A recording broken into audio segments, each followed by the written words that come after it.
My name is Amy. My student number is 1.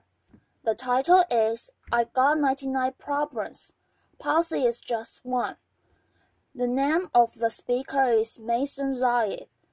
I'm a freshman at NCUE. Hello, Ted women. What's up? Cheering. Not good enough. Hello, Ted women. What is up? Loud cheering. My name is Maysoon Zayid, and I am not drunk, but the doctor who delivered me was. He called my mom 6 different times in 6 different directions, suffocating poor little me in the process. As a result, I have cerebral palsy, which means I shake all the time. Look, it's exhausting. I'm like Shakira meets Muhammad Ali. Laughter. CP is not genetic. It's not a birth defect. You can't catch it. No one put a curse on my mother's uterus, and I didn't get it because my parents are first cousins. Which they are. Laughter. It only happens from accidents, like what happened to me on my birthday. Now, I must warn you, I'm not inspirational. Laughter. And I don't want anyone in this room to feel bad for me, because at some point in my life, you have dreamed of being disabled. Come on a journey with me. It's Christmas Eve. You're at the mall. You're driving around in circles looking for parking. And what do you see? 16 empty handicapped spaces. Laughter. And you're like, God, can't I just be a little disabled? Laughter. Also, I've got to you. I've got 99 problems, and pulse is just 1. Laughter. If there was an Operation Olympics, I would win the gold medal. I'm Palestinian Muslim. I'm female, I'm disabled, and I live in New Jersey. Laughter. Applause. If you don't feel better about yourself, maybe you should. Laughter. Cliffside Park. New Jersey is my hometown. I have always loved the fact that my hood and my affliction share the same initials. I also love the fact that if I wanted to walk from my house to New York City, I could. A lot of people with CP don't walk, but my parents didn't believe in can't. My father's mantra was, you can do it. Yes, you can. Laughter. So if my 3 older sisters were mopping, I was mopping. If my 3 older sisters went to public school, my parents would sue the school system and guarantee that I went to. And if we didn't all get A's, we all got my mother's sleeper. Laughter. My father taught me how to walk when I was 5 years old by placing my heels on his feet and just walking. Another tactic that he used is he would dangle a dollar bill in front of me and have me chase it. Laughter. My inner stripper was very strong. Laughter. Yeah, no, by the first day of kindergarten, I was walking like a champ who had been punched 1 too many times. Laughter. Growing up, there were only 6 Arabs in my town, and they were all my family. Laughter. Now there are 20 Arabs in town, and they are still all my family. Laughter. I don't think anyone even noticed we weren't Italian. Laughter. Applause. This was before September 11th, and before politicians thought it was appropriate to use "I hate Muslims" as a campaign slogan. The people that I grew up with had no problem with my face. They did. however, seemed very concerned that I would starve to death. During Ramadan, I will explain to them that I have enough fat to live off for their whole month. So fasting from sunrise to sunset is a piece of cake.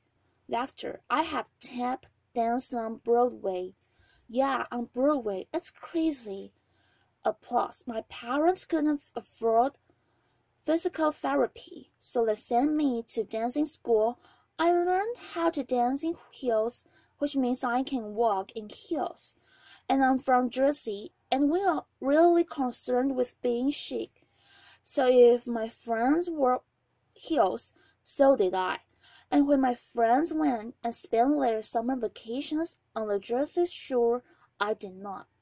I spent my summers in the war zone because my parents were afraid that if we didn't go back to Palestine, every single summer would grow up to be Madonna.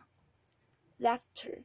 Summer vacation often consisted of my father trying to heal me, so I drank deer's milk. I had hot cups on my back. I was dodging the Dead Sea, and I remember the water burning my eyes and thinking, it's working, it's working. Laughter. But one miracle cure we did find was yoga. I have to tell you, it's very boring. But before I did yoga, I was a stand-up comedian who can't stand up. And now I can stand on my head. My parents reinforced this notion that I could do anything, that no dream was impossible, and my dream was to be on the daytime soap opera, General Hospital. Laughter. I went to college during affirmative action and got a sweet scholarship to ASU, Arizona State University, because I fit every single quota. Laughter. I was like the Pat Lemmer of the literature department. Everybody loved me. I did all the less than intelligent kids' homework. I got A's in all of my classes. A's in all of their classes. Laughter. Every time I did a scene from the glass menagerie, my professors would weep. But I never got cast. Finally, my senior year, ASU decided to do a show called The Industrial Slow Injection. It's a play about a girl with CP. I was girl with CP. So I started shouting from the rooftops, I'm finally going to get a part. I have cerebral palsy, free at last, free at last. Thank God Almighty, I'm free at last. I didn't get a part. Laughter. Sherry Brown got a part.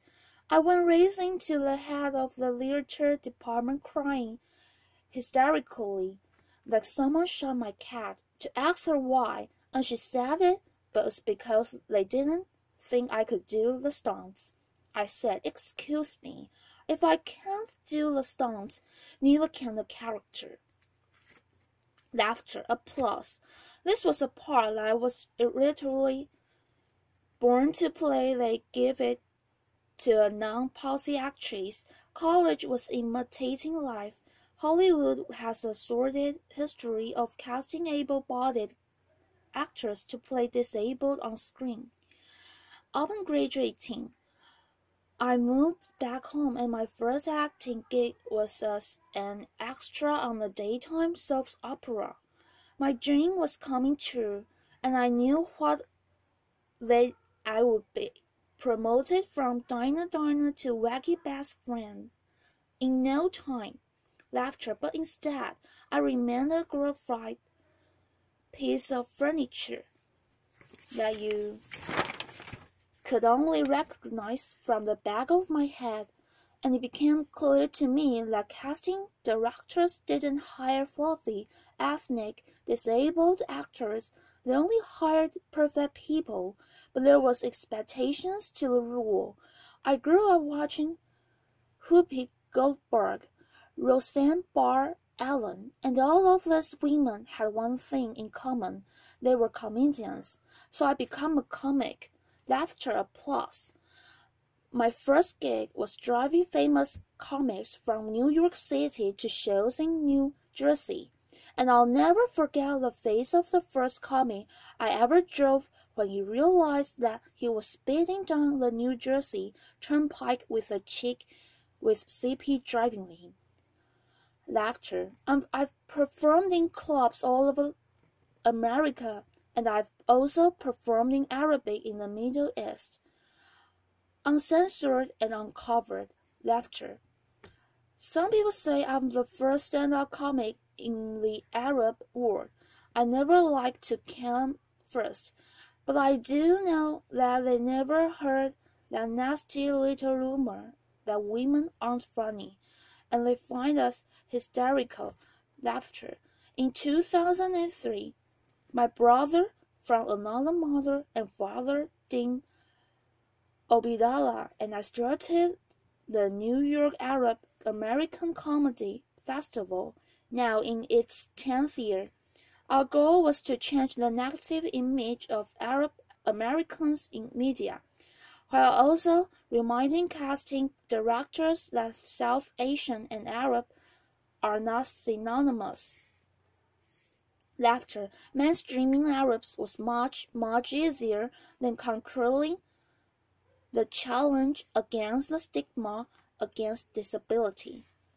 My big break came in 2010, and I was invited to be a guest on the cable news show Countdown with Keith Olbermann.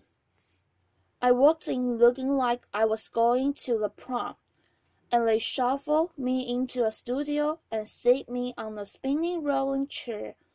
Laughter. So I looked at the stage manager and I'm like, "Excuse me, can I have another chair?" And she looked at me and she went, 5, 4, 3, 2, and we were live, right?